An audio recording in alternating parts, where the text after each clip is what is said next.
going to take a cruise out to Sugar Island, and I'm going to show you how to get the boat ready to be able to cruise. So first thing I do is I go into the breaker panel, and what I'm going to do is I got keys, and it's a good idea I did this. I put starboard engine and port engine on here, so then then I have it marked. It makes it a little easier to fit the keys.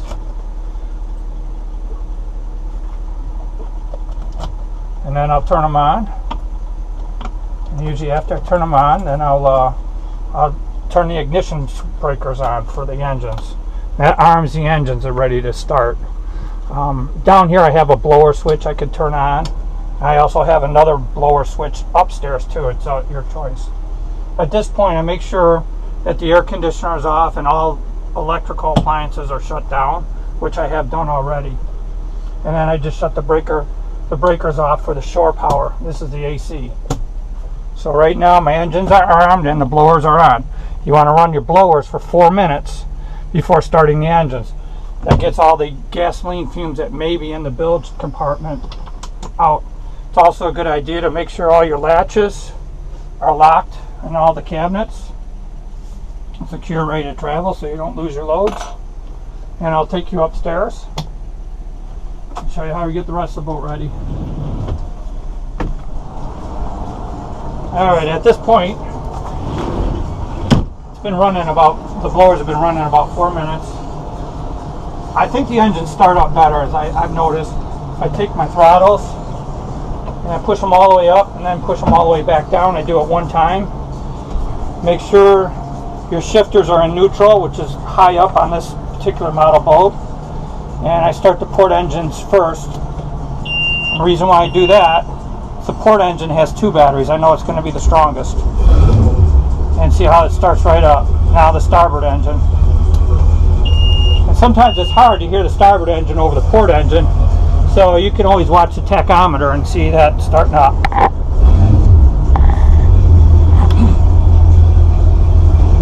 At this point, I'm going to turn on all my electronics. I'm turning on my depth gauge, my GPS, and my marine radio on channel 16. That's the emergency distress call channel.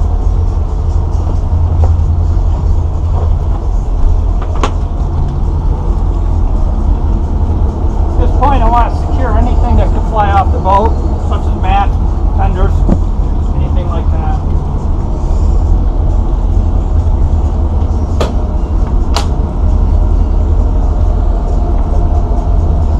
Shut my hose off. And I shut my breakers off. On the shore power. Just in case I were to have an accident and drop the electrical in the water, there's no danger.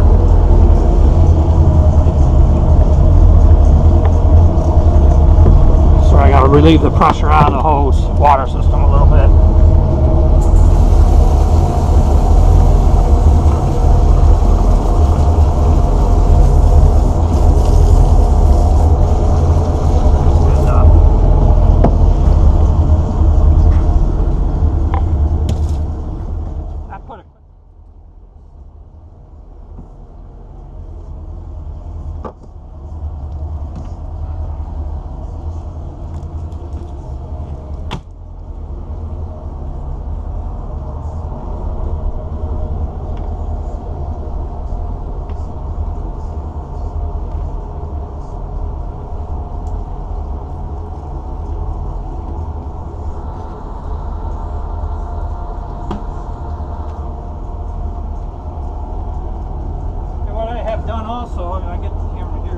What I've done also is I've always checked the motors.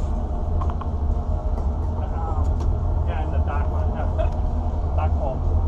But come on back over here.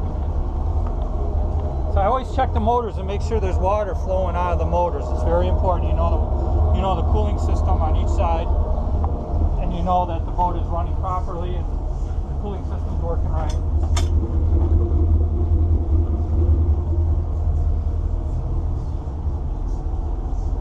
At this point, I'll start on doing the lines. I'll leave the spring lines on the side of the boat for last. That'll stop the boat from backing up and hitting the dock.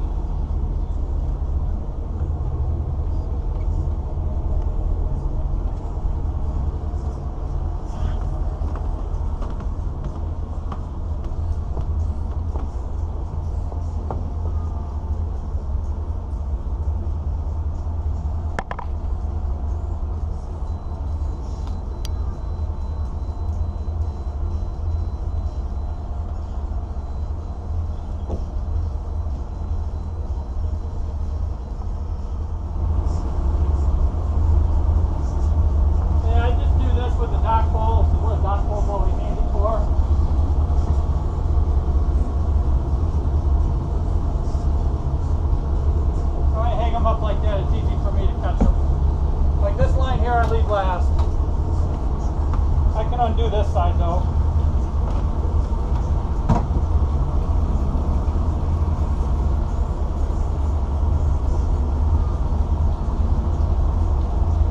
Just preference, I just don't like the dock lines soaking in the water while we're gone.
Down to one more line and then we're off. I'll try to straighten the boat out as best I can before I climb back in.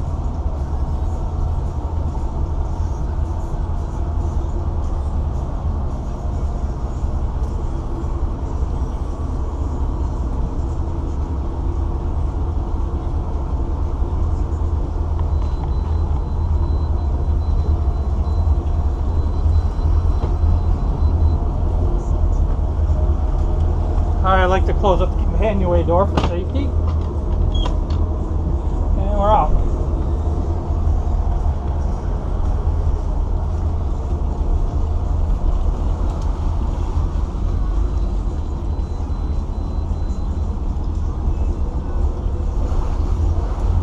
Coming out of the dock, I just make small adjustments at a time.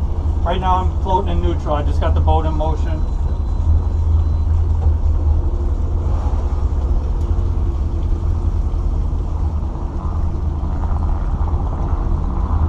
Always take my time.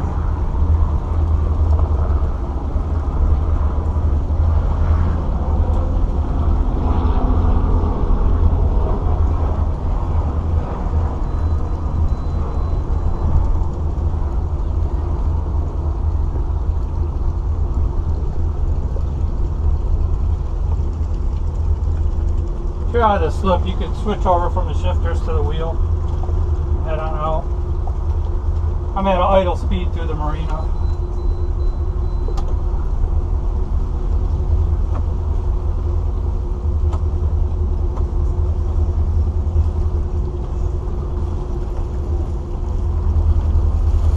I always blow the horn exiting the marina, warn any other boaters coming in that I'm coming out. Going out of the marina, you have the right of way.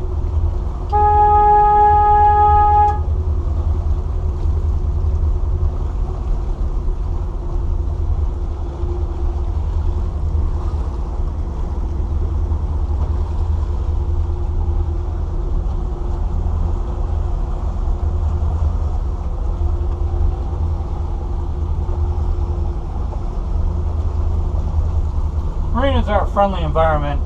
Just remember when you're at a marina, you're amongst people that you got a lot in common, same interests with.